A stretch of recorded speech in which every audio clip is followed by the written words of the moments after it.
Hello and welcome to the Matt's Movie Reviews podcast. I am your host, Matthew Pejkovic, and this is episode number 660. Releasing February 24 on video on demand is She Was Here, a documentary that examines the life and career of child actor and Poltergeist star Heather O'Rourke, who passed away at the tender age of 12. Featuring interviews with Craig T. Nelson, Jo Beth Williams, and Heather's family and friends. She Was Here does away with talk of curses and conspiracies and presents the real story of Heather O'Rourke, and in doing so reminds us not only of her talent and professionalism, but the loving daughter, sister, and friend that left this world too soon. Joining me now to talk about She Was Here are the filmmakers of the film, Nick Bailey and Brian Pocrass. Nick and Brian, thank you so very much for joining me today.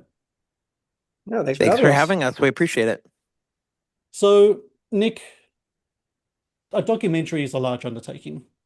And to do so, I know this one went for like 5 years for you guys to be where you are right now.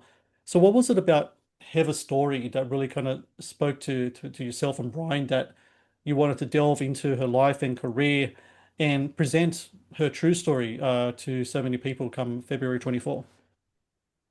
There were a couple things that stuck out for me immediately, and one was the fact that I was 10 years old when Heather passed away, and Heather was the first, not only person that I kind of felt like I knew, how you have those connections when you're a kid to people on TV.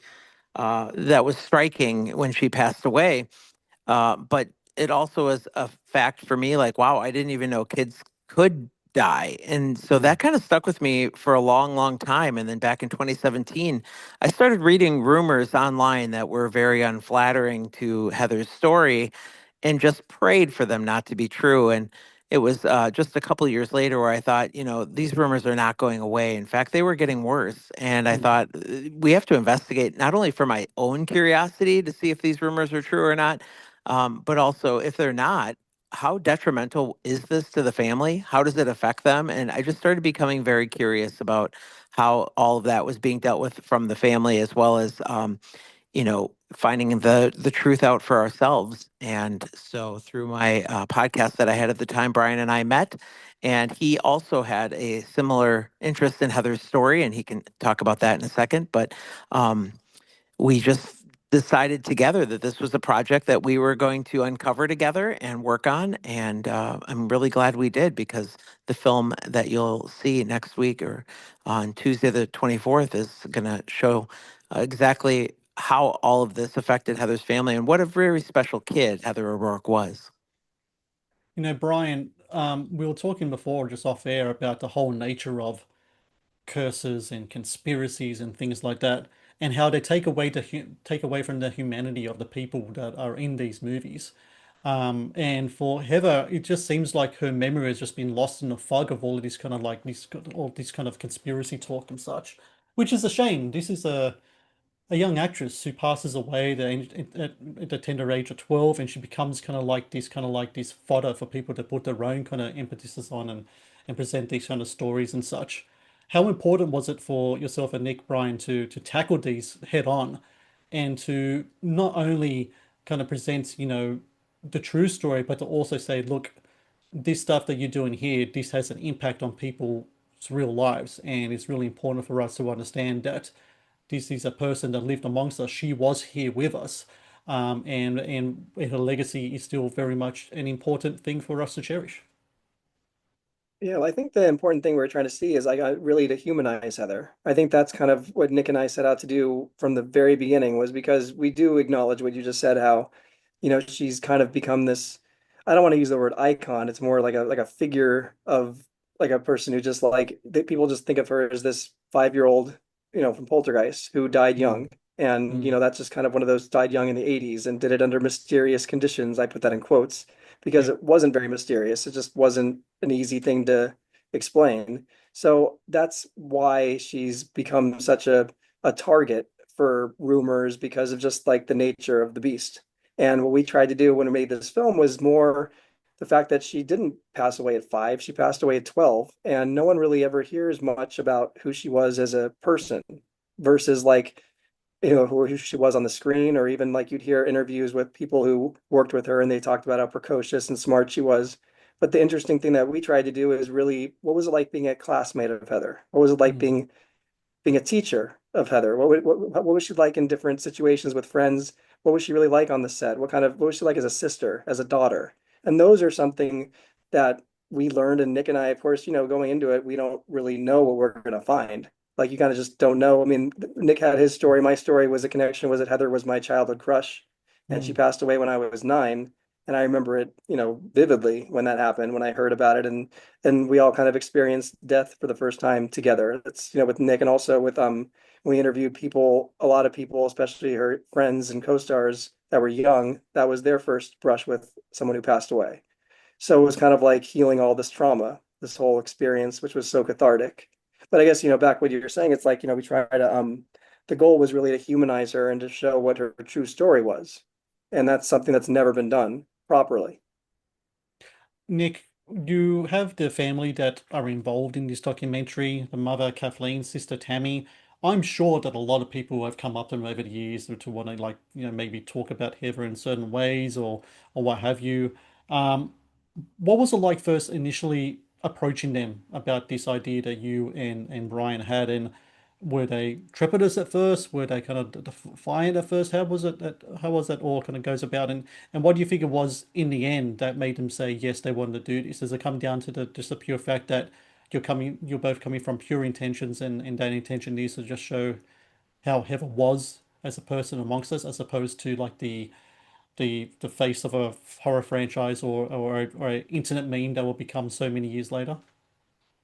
So initially, this all started with an interview that I had with Tammy, just kind of getting to know Tammy and addressing the rumors and that sort of thing for a podcast. And I had asked her after that interview was over, I said, we have this idea to make this film, a documentary. Would you be interested? And she very much emphatically said, nope, we're not interested. Mm. We're not on camera kind of people. We're writing a book. We're going to be doing that instead. So thanks, but no thanks. And so I actually courted Tammy for over a year just to get this idea in front of Kathleen to do the documentary. Apparently, throughout that year, the book deal probably had fallen apart by then. And I was so passionate with pure intention that they finally decided that they would hear us. And so Brian and I met them in Las Vegas, where Kathleen lives. And finally, it was at that meeting, I think it really secured the fact that, okay, these are two people that we can trust. And that's when they decided to go forward with it. But I mean, it took a good 15 months from giving them the initial concept of the documentary for them to finally give us the green light. And I think it was a lot of people had let them down. People had probably, they felt like they had been down this road before. And we certainly didn't want to let them down following that meeting. And so, yeah, we just kept worked hard to keep everything going and finally got to a great place. And Yeah, and of course, Brian, even go ahead, during go it, ahead. and yeah, during it, it was also, definitely there's some trust issues that the family has, not so much with Nick and I, but just because they've been in the last 30 years since Heather passed, when Hollywood does reach out to them, because they're not a Hollywood family, as you kind of Right. saw in the documentary. They're about as normal as you'll ever be. And whenever they've reached out in the past, they as in like, if it's whether it's E News or anyone, any entertainment outlet or something saying they want to do something or interview Kathy or do something for Heather, they end up getting burned in some way. Like kind of like they'll interview her for an E True Hollywood Story and say we want to hear all about Heather, and they do a huge interview with Kathy, and then all of a sudden when it comes to air, they just air the portion of her talking about Heather dying, and that's Mm, it. mm, And then there's also a story that with a direct TV commercial that came out about a few years ago where if you remember those string of commercials where they actually like direct TV put like they took like scenes from movies and they had like the actors from it kind of talk to the camera, and they were all kind of funny, but they did one for Poltergeist where Craig T. Nelson kind of turned to the camera and is like talking about direct TV. And they reached out to Kathy and said, hey, we're going to do this. We use Heather's likeness for this commercial, and Kathy thought this would be a nice tribute. That'd be great. Sure, why not? And then it airs, and it got tons of backlash towards Kathy or the family, kind of like, how is the family? They're capitalizing after, and monetizing over a dead child, and it's kind of like Kathy's putting her hands up, like, I didn't do anything. One thing, they didn't pay us, and for another thing, it's kind of, it's one of those things where they just don't want to deal with anything. So I think when Nick and I approach them, their guardrails are totally up. They don't really trust anyone. So we just really took that trust, and for the last 5 years, we've really just been protecting this project and them. And that really Um, became clear too at some of our screening Q&As that we did in Hollywood, that Kathleen is very concerned with people having ill feelings towards her for putting Heather's story out there. yeah. And I mean, after you see the movie and you've seen it, it does nothing but just spotlight what a remarkable child that she had. And for anybody to come up with reasons to hate on the family or Kathleen for telling Heather's story, I think the problem lies with that person and not with the family for wanting to memorialize Heather with this amazing film. The Matt's Movie Reviews YouTube channel is brought to you by TeePublic. TeePublic is the world's largest marketplace for independent creators to sell their work on the highest quality merchandise. With over 1.2 million designs, TeePublic is sure to have something you'll love. Brian also featured in the film in interviews are co-stars of young Heather. Craig T. Nelson, Jo Beth Williams, Zach Galligan from Gremlins fame, who I didn't know did a TV movie with Heather O'Rourke and Molly Ringwald. It's kind of like a 80s take of kind of like Romeo and Juliet that they did. It was a movie about TV movie about teen suicide, which is kind of surprised and kind of cool when watching the documentary because you see all these things that you didn't know Heather was in TV shows, movies, etc., which I thought was pretty awesome, and how she was a very much a prolific working actress during her brief time with us. Okay, reaching out to the co-stars, what was that experience like? Were they in also in their own kind of um, headspace of like not wanting to talk about this kind of thing anymore because there's been so much made about it already, or was the ability to talk about Heather and have her story shown in a much more purely innocent way into looking into the child herself, not only the actress but the child who took Jo Beth Williams' hand and said, "You're my mummy now" on the set and whatever. I mean, that's just a beautiful memory I think that she shared with us, and it says a lot about Heather even at that young age. Yeah, well, definitely. I think, the thing that we tried to do so much, which is to create kind of a safe space for people to talk about her. Because you can imagine that everyone, even adults, Heather's Heather's memory was trauma. It Mm, was to everyone when she passed away at 12. And I think just really in the last 10, 20, 30 years, anytime they're asked about her publicly, they're they're like, they become very guarded because they don't want to really, not that they don't want to talk about her, but it was so traumatic, and it's hard to kind of, think of all those good times that, and then talk about it. And so I think what we tried to do, and we even got a lot of thank yous, especially from her friends, was like, basically after we did a couple interviews, they said to us like, thank you for allowing us to remember Heather with a smile. Like it's kind of like once we were able to lift that trauma, kind of like to lift the death and started talking about these funny memories, and we're sitting there laughing about certain things. It's really kind of a gift that Nick and I were able to give to them because they got to remember her again. And then that's going to be, these stories are being shared for the first time. I mean, probably I would say at least 75% of the stories being shared in this documentary have never been shared. yeah. And so you have your 25% that, there, some of them have said always, on other podcasts or interviews, but that's what I really tried to create the safe space to allow people to talk about her. And of course, some people who didn't want to give interviews, a lot of it is because a lot of it is the trauma. Like they just kind of don't, not they didn't love Heather, because the thing is they really did love her. And it's just kind of a hard thing to talk about. Nick, one thing that's really stands out in this documentary as well. So here you have this little girl who, for all intents and purposes, she's the face of this huge film, this 1982 film. She's on the poster.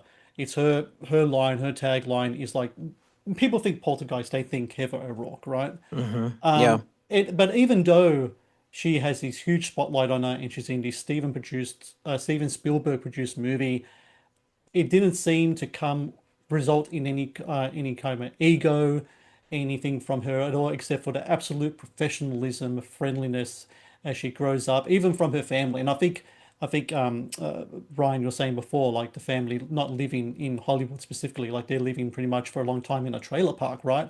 And it's like a very kind of grounded family life that she has there, which I think is a lot about that. But also the professionalism in regards to, I think it was Zach Galligan was talking about how like she knew the script so well that she was like before even like she was like telling him his lines like throughout the stuff. Like she was a consummate professional in every way without any of the, negative attachments that might come with what Charles Lawton might say, never work with children or animals, right? Because of certain behaviors that might come with it. She was the exact opposite of anyone might think in regards to that stereotype, and I think that was really cool that we could see that part of her as well, Nick, in this movie. Yeah, and you know what I think you're going to notice, and probably won't notice if I point it out, and you might be like, "Oh yeah, I did kind of remember that." Is Heather was a very professional kid who showed up prepared and did all the work that she was supposed to do, and was very aware of like blocking and just getting everything right the first time. And I think that she was also a fantastic friend, being very candid in all the moments with her friends and Mm, doing things children would do. But I think the one thing that you'll find, and if you really pay attention to this when you're watching the movie, is, and Brian and I have clips that we didn't use, but when she's being interviewed, she is so humble. She's not very good at interviewing about her career or different things that are going on in the set and that kind of thing. And there's a few interviews in there where she really stumbles over her words. There were some interviews we didn't use where the interviewer will ask her a question. She's like, "Well, yeah," and then stops and says nothing else. And it's like, yeah, but when you give interviews, you got to expand on that. And that could just be part of her being a kid. But yeah. I think also it's just the fact that if the one thing that Heather didn't do well was she really didn't interview all that well, and I think that's so interesting because she could be so prepared to film a script within a day, but then to try and go off script and be candid about those experiences. It was very hard for her to expand upon because I think the acting for her was very unremarkable. It was just Mm, something that she did. It was her job, and it's kind of like if you go to work. Well, how was your day at work? It was fine. You yeah. don't really want to talk about it. So I just found that to be a little amusing. Is that she was great at being a kid and great at being an actor, but to talk about her work, that's kind of where she was like, yeah, whatever. Well, I think a lot of that, she was also just very humble and normal. And I think maybe why it was a little uncomfortable for her is because she was not one to brag. She was not. So Very. I think Oh, it's true. that when you're being interviewed for like to, plug a movie and promote this, it's like she's definitely like she probably, if she were alive now, she'd be thinking like, why are you making a documentary about me? Like, she just like she didn't like the spotlight on her to kind of take attention from everyone. She was very humble in that respect. And she didn't like getting special treatment at any school or anybody, like, there were which is pretty rare for a kid, especially experiencing like the success she did. But the thing that I just thought was so interesting is like echoing what Nick was saying was that she was very normal. Yes, she was, we've always heard how professional she was and how great she was on the set. But talking to her friends and even so many stories that didn't make it into the documentary, but like, she still was a kid. She still would blow a big bubble and have it smack on her face, or she used to belch. That's one of her friends told me that. She would make a huge burp and like, laugh about it, or she kind of just was a normal kid. And it's like, and she loved kind of being a normal kid because she didn't Um, like special treatment, which is extremely rare for a child actress at that age. Very true. The Matt's Movie Reviews podcast is brought to you by Amazon Prime Video. One of the best on-demand streaming services available, Amazon Prime Video features exclusive Amazon originals as well as popular movies and TV shows. Watch Amazon Prime Video anytime, anywhere. And Brian, what's I found also kind of interesting, and we are going to go in a little bit of what ifism, which can't help sometimes when someone's passed on. What would their future would have been like had not been for the tragic circumstance of her death. But the history of child actors, sometimes a lot of them can lose their way, sometimes their popularity or their wane or what have you. Heather seemed to me, and I think it might have been Gary Sherman was talking about it in the film, the director of Poltergeist 3, how she was a very driven young lady, especially when she says like, I really want to direct one day.